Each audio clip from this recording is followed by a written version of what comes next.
যোৰহাটত বীৰাংগনা সতী সাধিনী দিৱস পালন। বীৰাংগনা সতী সাধিনীৰ স্মৃতিক প্ৰতিষ্ঠা কৰিবলৈ অসম চৰকাৰক দাবী চুতীয়া যুৱ সন্মিলন অসম যোৰহাট জিলা সমিতিৰ। যোৰহাটত 21 এপ্ৰিল তাৰিখে বীৰাংগনা সতী সাধিনী দিৱস পালন কৰা হয়। সমগ্ৰ দেশৰ লগতে চুতীয়া যুৱ সন্মিলন অসম স্বাস্থ্য যোৰহাট জিলা সমিতি আৰু মনাইমাঝি আঞ্চলিক সমিতিৰ উদ্যোগত তথা অঞ্চলবাসী ৰাইজৰ সহযোগত যোৰহাট জিলা ভিত্তিত 502 সংখ্যক বীৰাংগনা সতী সাধিনী দিৱস দুদিনীয়াকৈ যোৰহাটৰ মনাইমাঝি জ্ঞানজ্যোতি কলাকৃষ্টিৰ ৰংগমঞ্চত উদযাপন কৰা হয়। সেই অনুসৰি পুৱা পৰিৱেশ নিকাকৰণ গছপুলি ৰোপণ কৰাৰ পাছতেই পতাকা উত্তোলন কৰা হয়। পতাকা উত্তোলন কৰে চুতীয়া যুৱ সন্মিলন যোৰহাট জিলা সমিতিৰ সভাপতি মাধৱ বৰা আৰু উদযাপন সমিতিৰ সভাপতি অনুপ বৰাই। তাৰ পাছতে স্মৃতি তৰ্পণ কৰে প্ৰাক্তন প্ৰধান শিক্ষক যোগেন চন্দ্ৰ দত্তই।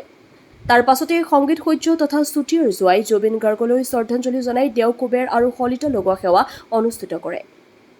এই কৰ্মভাগী সম্পন্ন কৰে যতীন শইকীয়া, অবিনাশ বৰা আৰু স্থানীয় দেউৰীসকলে। তাৰ পাছতে চিত্ৰাংকন প্ৰতিযোগিতা আৰু অসমীয়া গীতৰ আধাৰত সৃষ্টিশীল নৃত্য প্ৰতিযোগিতা আয়োজন কৰে। অনুষ্ঠানৰ উদ্বোধন কৰে সমাজকৰ্মী জিনামণি গগৈ নেওগে। সৃষ্টিশীল নৃত্য প্ৰতিযোগিতাত প্ৰায় শতাধিক প্ৰতিযোগীয়ে অংশগ্ৰহণ কৰে। আনহাতে অনুষ্ঠানত উপস্থিত থাকি চুতীয়া যুৱ সন্মিলনৰ কেন্দ্ৰীয় সমিতিৰ উপদেষ্টা মোহন শইকীয়াই কয় যে চুতীয়া জনগোষ্ঠীৰ শেষৰগৰাকী মহিয়সী নাৰী বীৰাংগনা সতী সাধিনীয়ে স্বজাতি সুৰক্ষিত কৰিবৰ বাবে আত্মবলিদান দি আহিছিল। যিগৰাকী নাৰীয়ে এছিয়াত প্ৰথমবাৰৰ বাবে নাৰী বাহিনী গঠন কৰি চমক দেখুৱাইছিল। 100 গৰাকী নাৰীক লগত লৈ আহোম সৈন্যৰ বিৰুদ্ধে যুঁজ দি বীৰত্ব প্ৰদৰ্শন কৰিছিল। সেইগৰাকী মহিয়সী নাৰীক আমি বিশ্বৰ দৰবাৰত প্ৰতিষ্ঠা কৰাৰ মানসেৰে প্ৰত্যেক বছৰে বীৰাংগনা সতী সাধিনী দিৱস পালন কৰি আহিছোঁ। অসমৰ আদিম ভূমিপুত্ৰ চুতীয়া জনগোষ্ঠী, যিখন সাম্ৰাজ্য 550 খ্ৰীষ্টাব্দত অসমৰ ভিন্নৰ দ্বাৰা প্ৰতিষ্ঠা কৰা হৈছিল, যাৰ নামেৰে অসম ভূমিৰ মূলকৰ নাম অসম নামেৰে প্ৰতিষ্ঠা হৈছিল, সেই চুতীয়া জনগোষ্ঠীৰ মহিয়সী নাৰীগৰাকীৰ নামত লাচিত বৰফুকনক প্ৰতিষ্ঠা কৰাৰ দৰে বীৰাংগনা সতী সাধিনীৰ স্মৃতিক প্ৰতিষ্ঠা কৰিবলৈ অসম চৰকাৰক দাবী জনাইছো বুলি উল্লেখ কৰে চুতীয়া যুৱ সন্মিলনৰ কেন্দ্ৰীয় সমিতিৰ উপদেষ্টা মোহন শইকীয়াই। আনহাতে আজিৰ দিনটোতেই বীৰাংগনা সতী সাধিনী আইৰ মৃত্যু হৈছিল।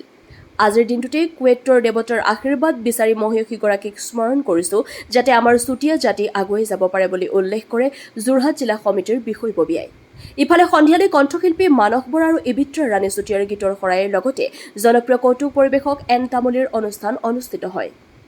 যোৰহাটৰ পৰা ধ্ৰুৱজ্যোতি পাচনিৰ ৰিপৰ্ট AIN লাইভ। অসমৰ উদ্যোগত যোৰহাট জিলা সমিতিৰ সহযোগত তথা মনাইমেজি আঞ্চলিকৰ সহযোগত সাৰ্বজনীনভাৱে 502তম বীৰাংগনা সতী সাধনী স্মৃতি দিৱসভাৱে আয়োজন কৰা হৈছে। আপোনালোকে নিশ্চয় অৱগত যে 1524 খ্ৰীষ্টাব্দত চুতীয়া জনগোষ্ঠীৰ শেষৰগৰাকী মহিয়সী ৰাণী বীৰাংগনা সাধনীয়ে স্বজাতিৰ সুৰক্ষিত কৰিবৰ কাৰণে স্বজাতিৰ বাবে আত্মত্যাগ বলিদান দি আহিছিল।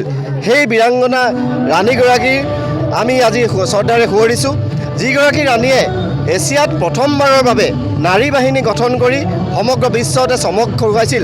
নিজৰ স্বজাতি ৰক্ষাৰ বাবে 100 গৰাকী মহিলাক লৈ বৃহৎ আহোম সৈন্যৰ বিৰুদ্ধে অকলে যুঁজি আমাৰ বীৰত্বৰ প্ৰদৰ্শন কৰিছিল। সেইগৰাকী বীৰাংগনা ৰাণীৰ স্মৃতি আমি বিশ্ব দৰবাৰত প্ৰতিষ্ঠা কৰাৰ প্ৰয়াসেৰে আমি আজি এই সমগ্ৰ অসমতেই আজি আমি এই বীৰাংগনা সাধনী দিৱসভাগী পালন কৰিছোঁ।